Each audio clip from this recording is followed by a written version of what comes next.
लगायो बाबा मामाई मिलिया रे मामाई मिलिया यार कहाँ लगायो बांसवार रे ललना यार कहाँ लगायो बांसवार रे ललना कहाँ लगायो बाबा बेला चमेलिया यार बेला चमेलिया यार जे कर शीतली बयार रे ललना यार जे कर शीतली बयार रे ललना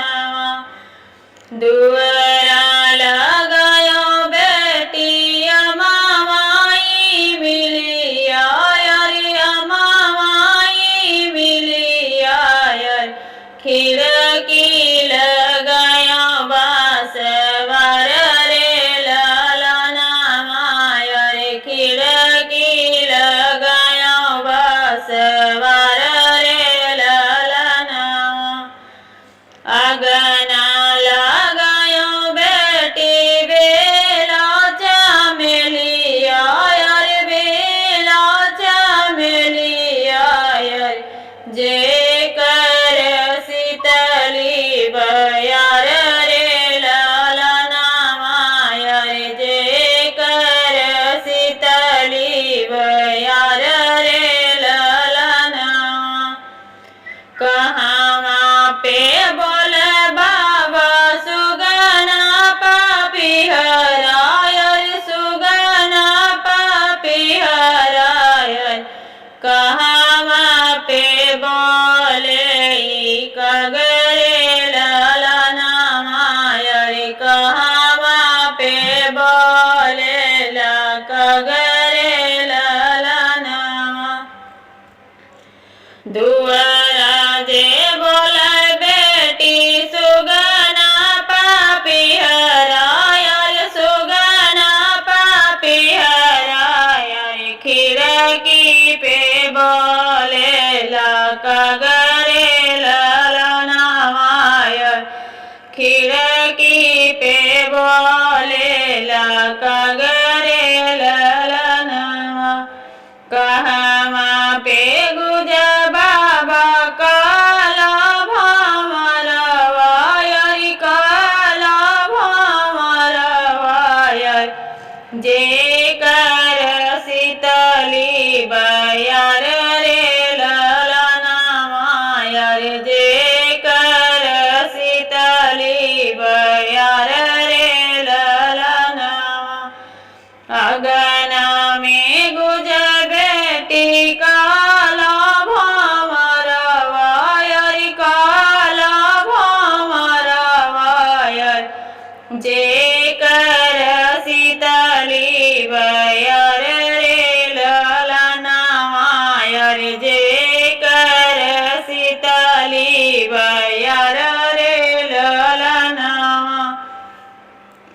फुलवा तोड़न चाली बहिनी दुलारी अरे बहिना दुलारी भावरा के देखी डरी जावे रे ललना यार भावरा के देखी डरी जावे रे ललना भीतर से निकले हैं भैया कवन रामा भैया कवन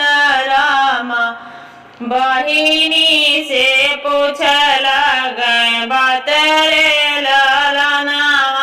यार बहिनी से पूछ लगे बात रे ललना काऊ देखी बहिनी हो तो ही डारी गईलू यार तो ही डारी गईलू यार हमसे तो देवो बताई रे ललना यार हमसे तो देवो गई रे ललना।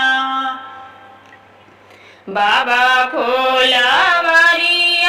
हो फूल तोड़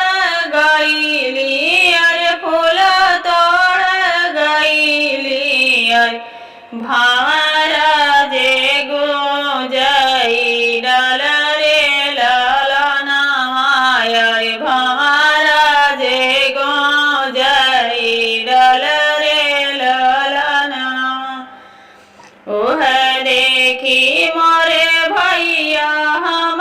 डरी गईली, अरे हम डरी गईली, अरे छूटी गईले हाथ से डलरी रे ललना, अरे छूटी गईली हाथ से डलर रे ललना। भीतर से लवा बहिना फरस कुदरिया, अरे फरस कुदरिया, अरे फूलवा के काटी बहाई रे ललना, अरे फूलवा के काटी बहाई रे ललना। जिनी काटा मोरे भैया बेली के फूलवा, अरे बेली के फूलवा, अरे ओही फूल